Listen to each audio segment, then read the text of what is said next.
You remember the silence before you remember anything else. Not the soothing silence of peace, but the hollow silence of being unseen. The house around you was alive, siblings fighting in the next room, a TV buzzing in the background, your parents moving through the daily grind, but when it came to you there was nothing. No one asked what you were doing. No one leaned in to notice your drawings, your questions, or the way you sat quietly waiting for someone to look your way. You weren't abandoned in the dramatic sense. No police stations, no orphanages, no cinematic scene of being left behind at a train station. No. You were abandoned in plain sight. Forgotten. And somehow that cut even deeper. Because being forgotten isn't about absence, it's about invisibility. It's about being present in the same room and still feeling as though you are a ghost. You were there, breathing the same air, under the same roof, but your presence didn't seem to register in anyone else's awareness. The forgotten child grows up believing that the world runs on a simple rule. The loud get noticed, the needy get dismissed, and the quiet fade into the background until they are almost erased. And in that fading, you learn to survive by becoming less, by making yourself easier to ignore, by telling yourself that your needs weren't urgent enough to matter. But here's the unspoken tragedy. Children don't stop needing simply because no one notices. The hunger for attention, for warmth, for recognition, it never vanishes. It just buries itself deeper, hidden beneath smiles, achievements, or silence. What was missing didn't just disappear. It turned into a wound, invisible but heavy, shaping the way you saw yourself and the way you thought others would always see you. You can probably recall those small, piercing moments. The birthday candle no one lit. The school project that went unpraised. The bedtime where no one tucked you in. You didn't scream. You didn't throw a tantrum. You simply accepted it because being forgotten had already taught you that your cries might never echo back. And now the question lingers, heavier than the silence that raised you. If you were never truly seen as a child, how do you learn to see yourself as an adult? And even more haunting, what happens when you've carried invisibility into every corner of your life, mistaking it for destiny instead of a wound? Your story didn't begin with explosions of anger or violent outbursts. It began with absence, with the things that should have been there but weren't. It began with moments so ordinary they could almost be missed. The empty chair at the school play. The forgotten question at the dinner table. The way your parents' eyes slid past you, landing on siblings who seemed brighter, louder, or needier. This is the wound of the forgotten child. Not rejection, not cruelty, but erasure. As a child, you learned that your feelings weren't a priority. When you cried, no one came rushing in. When you were excited, your joy often fell into silence as if the room swallowed your voice whole. Slowly, you began to edit yourself down. You stopped sharing too much, stopped expecting too much, stopped asking altogether. Psychologists call this emotional neglect. Unlike physical neglect, which leaves visible scars, emotional neglect leaves invisible ones. Your body was clothed, your stomach was fed, your homework may have even been checked, but your inner world remained starved. Starved of recognition, of validation, of presence. And here's the cruel paradox. As a child you couldn't name it. You didn't have the language to say, I feel unseen. Instead, you internalized the silence as evidence that you didn't matter enough. You thought, if they don't notice me, maybe it's because I'm not worth noticing. So you began to read the atmosphere like a weatherman. You scanned for changes in tone, for size, for moods, anything that might tell you whether it was safe to speak. This is the early training of hypervigilance, the constant state of scanning your environment not for your own needs, but for signs of how to avoid being dismissed again. And while the world might look at you and see a good child, quiet, easy, self-contained, what they didn't see was the quiet grief building inside you. That invisible grief that whispered, I exist but no one really sees me. This is how the wound forms, not in a single catastrophic moment, but in the accumulation of small, silent ones. 1,000 tiny absences that tell you without words that your presence is optional, that your voice is forgettable, that your needs are negotiable. And though you didn't realize it at the time, those quiet absences were already shaping the role you would play for the rest of your life. When you realized no one was coming to meet your needs, you didn't give up, you adapted. That's what children do. A child's survival doesn't come from strength, but from shape-shifting. And so, you learned to wear a role that made it easier for others to overlook your pain. Maybe you became the easy child. The one who never complained, never caused trouble, never asked for more. You taught yourself to be low maintenance because drawing attention to yourself only led to disappointment. You thought, if I don't expect anything, I can't be hurt when nothing comes. Or maybe you became the caretaker. You poured your energy into looking after your siblings or even your parents, stepping into responsibilities far beyond your years. Psychologists call this parentification, when the child becomes the emotional anchor of the family. You might have felt pride in being called so mature, but deep down it was a mask, a role you never should have been forced to play. Or perhaps you took the road of perfection. You chased grades, achievements, spotless behavior. You thought, if I can't be loved for who I am, maybe I can be remembered for what I do. Every star on a report card, every trophy, every smile of approval from a teacher became a substitute for the recognition you didn't receive at home. And here's the cruel twist, the world praised you for it. Wow, you're so strong. You never cause any problems. You're the one I can always count on. The praise was intoxicating because for once you weren't invisible. For once someone was paying attention. But what they were really praising wasn't you, it was your mask. The persona you built to survive. And wearing that mask came at a cost. You buried the parts of yourself that were messy, needy, vulnerable, the parts that made you human. You convinced yourself those pieces were dangerous, that they would only drive people further away. So you silenced them, tucked them into the dark corners of your soul, and hoped no one would notice. But the body always remembers. Every time you swallowed your needs, every time you dimmed your voice, every time you performed strength instead of admitting pain, you were teaching yourself a lesson. If I am to be loved, I must erase myself. It was survival. Yes. But survival at the cost of authenticity. The forgotten child doesn't stay in childhood. They grow up, but the mask grows with them. And soon, what was once survival becomes identity. You might notice it in the way you text. You write, you pause, you delete. You wonder if you're bothering someone by reaching out. You wonder if silence means rejection. You feel that old familiar ache. Have they forgotten me again? You might notice it at work. You push yourself harder than anyone else, saying yes to extra tasks, staying late, overachieving, not because you love the grind but because somewhere inside invisibility still feels like a threat. You think, if they don't notice me, I'll disappear. If I don't prove my worth, I'll be replaceable. You might notice it in relationships. Settling for partners who tolerate you instead of cherish you. Staying quiet when you're hurt, afraid that speaking your truth will only make someone leave. Overgiving in hopes that if you give enough, they won't forget you the way your family once did. The symptoms pile up like echoes of the childhood wound. Hypervigilance, always scanning, always bracing for the moment someone stops seeing you. Perfectionism, believing that worth is something you earn, never something you inherently possess. Rejection sensitivity, interpreting pauses, sighs, or silence as abandonment, even when it's not. And it's not just about others. It's about how you treat yourself. You silence your own needs before anyone else can. You abandon yourself before others have the chance. That's the cruel inheritance of the forgotten child. You learn to forget yourself too. On the outside, people might admire you.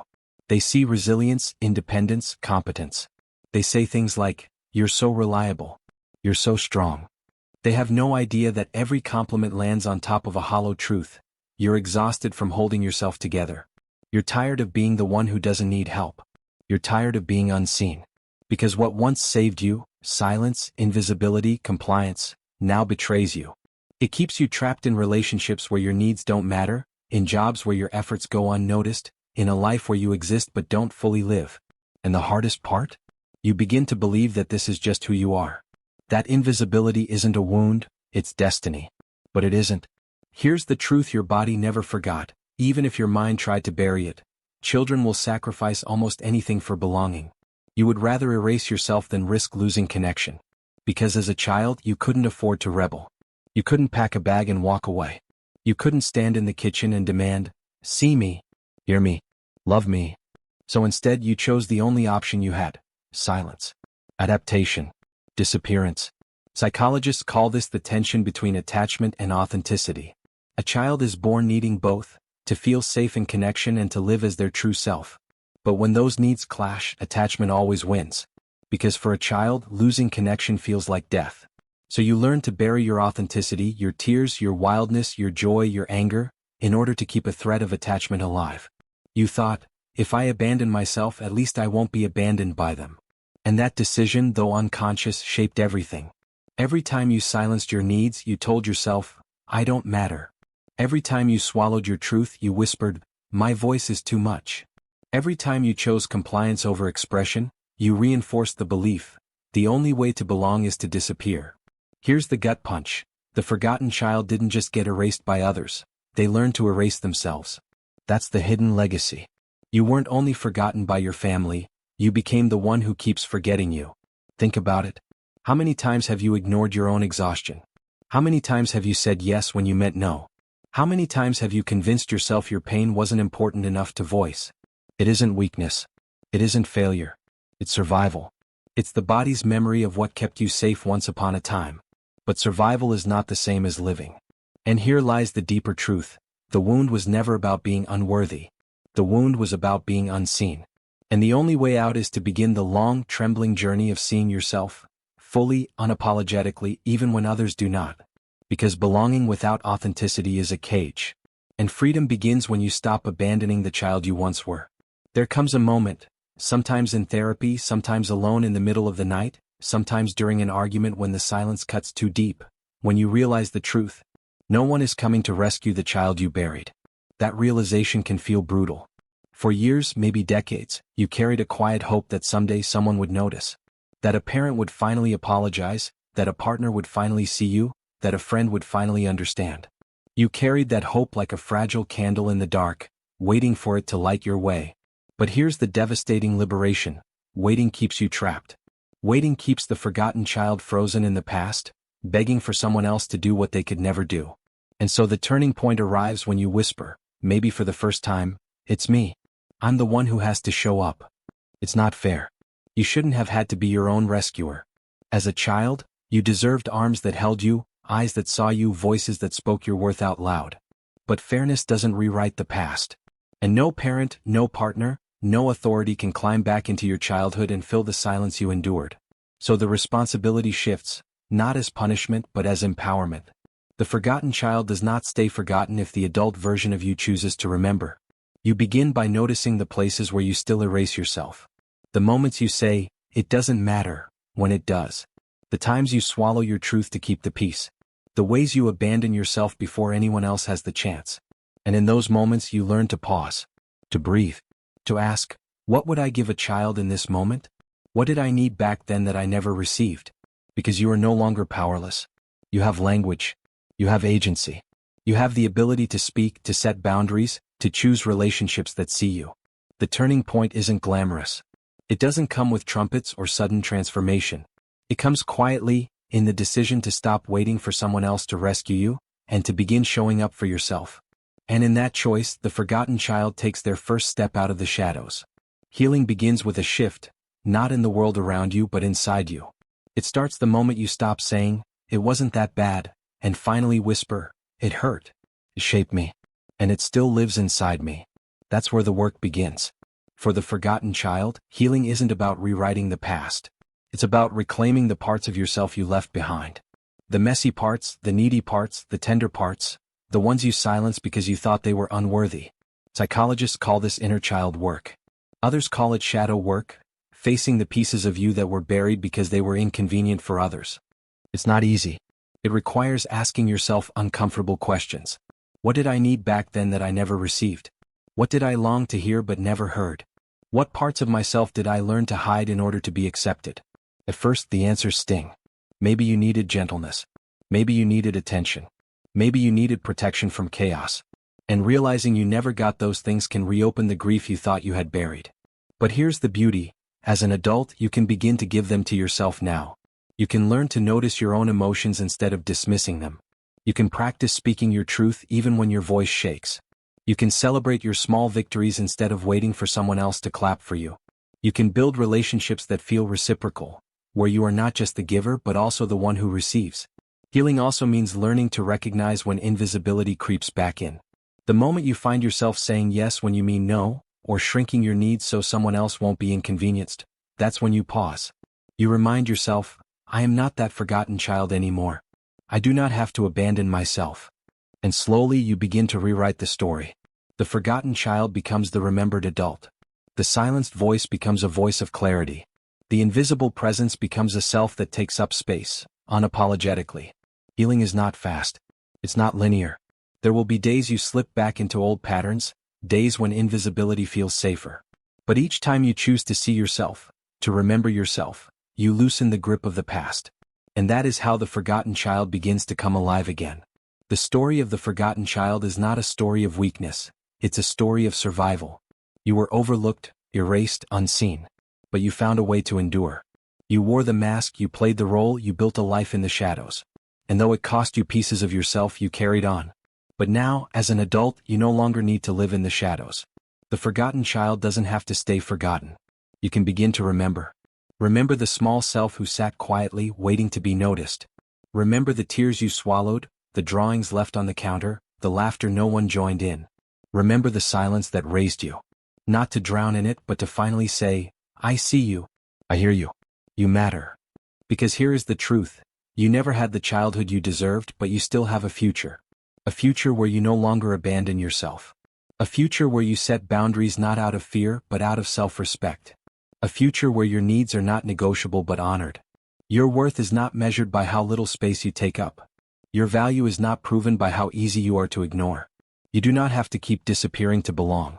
The forgotten child inside you has been waiting, not for your parents, not for your partner, not for anyone else, but for you. The adult self who can finally choose to give what was once withheld. Attention, care, presence, love. And maybe for the first time you can stop running from the silence and begin to fill it, with your voice, your truth, your presence. So I leave you with this. You may have been forgotten once, but you are not forgotten now. Not by me, not by the people who resonate with this story, and most importantly, not by yourself. If this spoke to something inside you, I invite you to pause and share in the comments. What part of your story do you feel was left unseen? Your words might be the mirror someone else has been waiting for. And if you want more deep dives into the hidden psychology of childhood wounds, subscribe so you don't miss the next story. Above all, carry this reminder with you. You were invisible once. But today you have the power to step into the light.